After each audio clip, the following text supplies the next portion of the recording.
फिर से कोई ताना देने आ गए, है ना? आप सारा दिन खड़े खड़े यही सोचते रहते हैं ना कि अगली बार जब अनुपमा से मिलूंगा तो उसे कौन सा नया ताना दूंगा।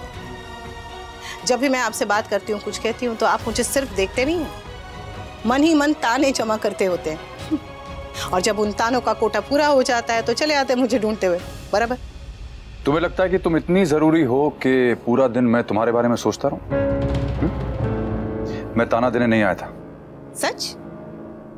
तो फिर क्या कहने आए थे? वो मैं आप ताना देने ही आए थे। देखो मैं अच्छा अभी लड़िए मत, मेहरबानी करके लड़िए मत। मुझे आपसे दादा दादी वाली बातें करनी है। ठीक है, बताओ क्या बात है। आप जरा तोसू से बात कीजिए ना। बचपन से यही पढ़ा है कि पृथ्वी सूरज के चारों ओर घूमती है, और बचपन से यही देखा भी है कि गृहस्थी ऐसी ही चलती है। पत्नी का संसार पति के चारों ओर घूमता है, पर जब वो पत्नी मां बनती है तो कोई और भी आ जाता है उस संसार में जो पति से ज्यादा जरूरी हो जाता है। औरत तो उसी पल मां बन जाती है जब उसे पता चलता है कि वो मां बनने वाली है।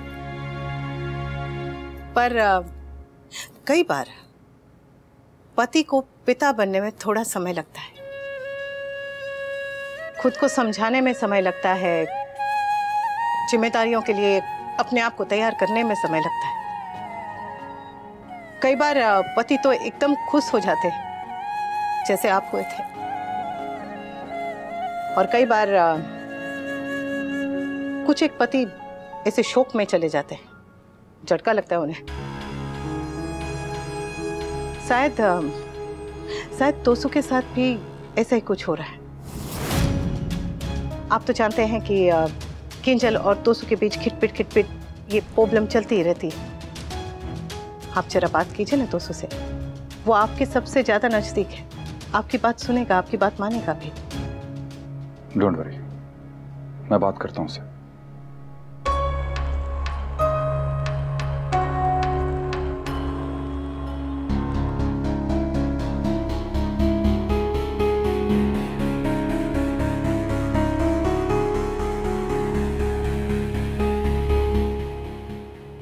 आदमी जो होता है ना, बच्चों की तरह होता है, जिम्मेदारी से भागना चाहता है, पर बच्चा एक ऐसी जिम्मेदारी है जिससे भागा नहीं जा सकता। शायद इसीलिए पिता बनना इतना स्कैरी साउंड करता है, डरावना साउंड करता है, क्योंकि पिता बनने पर बचपना खत्म, अपने आप को, खुद को हर प्रायोरिटी पे सबसे ऊपर रखना खत्म, खुद के लिए जीना खत्म।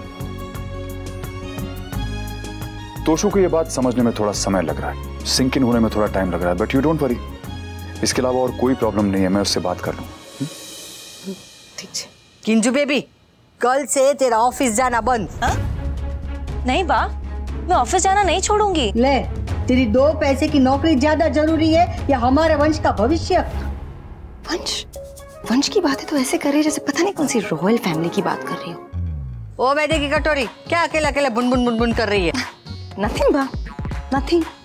तुझे पता है जब मीनू पैदा होने वाली थी तब डोली ने 1 साल की छुट्टी ली थी। पर बा, मैं छुट्टी नहीं लूंगी। मम्मी, मैंने छुट्टी ली थी क्योंकि मेरी प्रेगनेंसी कॉम्प्लिकेटेड थी। मुझे मत सिखा, जब औरत पेट से होती है ना तब उसका एक एक कदम चलना मुश्किल हो जाता है। मैंने कहा ना, तू ऑफिस नहीं जाएगी मतलब नहीं जाएगी, बस।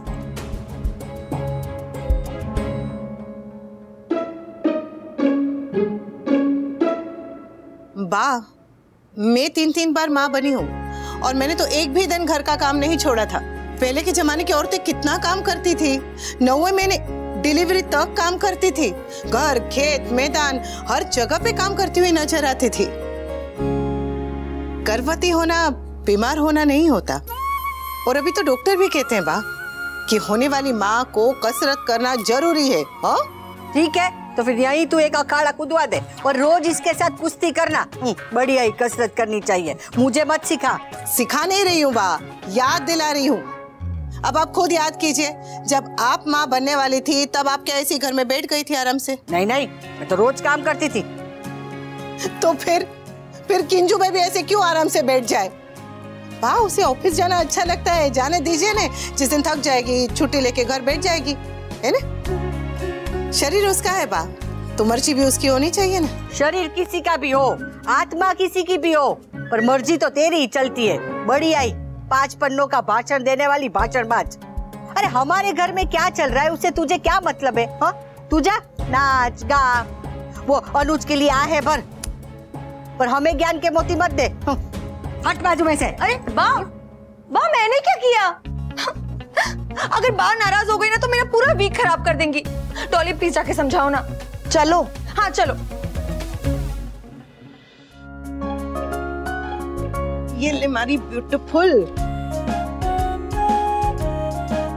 कैसे? यम।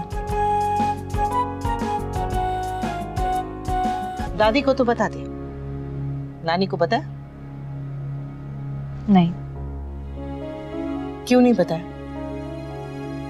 बेटा वो नानी बनने वाली है, और इस खुशखबरी पे जितना मेरा हक है ना उतना ही उनका भी है, समझी? मम्मी आपको याद है ना लास्ट टाइम क्या हुआ था?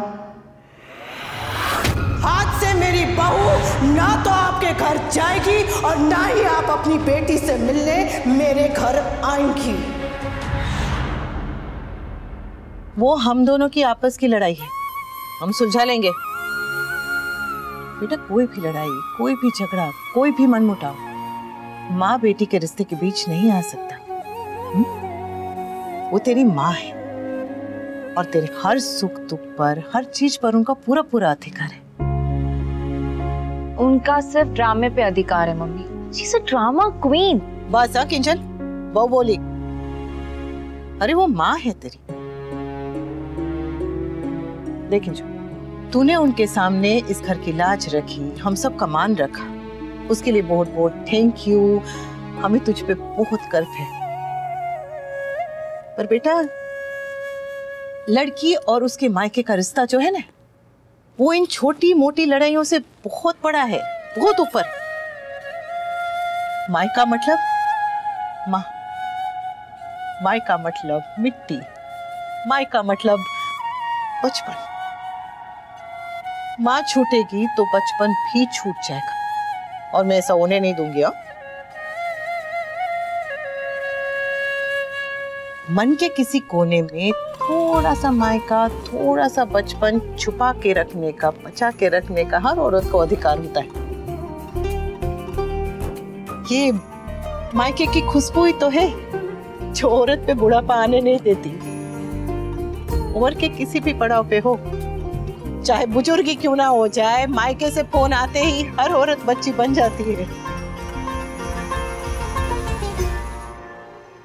मायके और माँ से बंधी डोर कभी भी नहीं टूटनी चाहिए।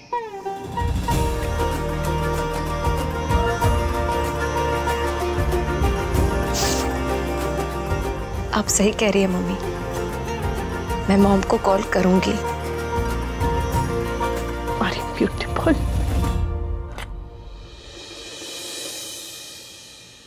लेकिन अगर मॉम ने कुछ किया ना तो हम आपस में देख लेंगे।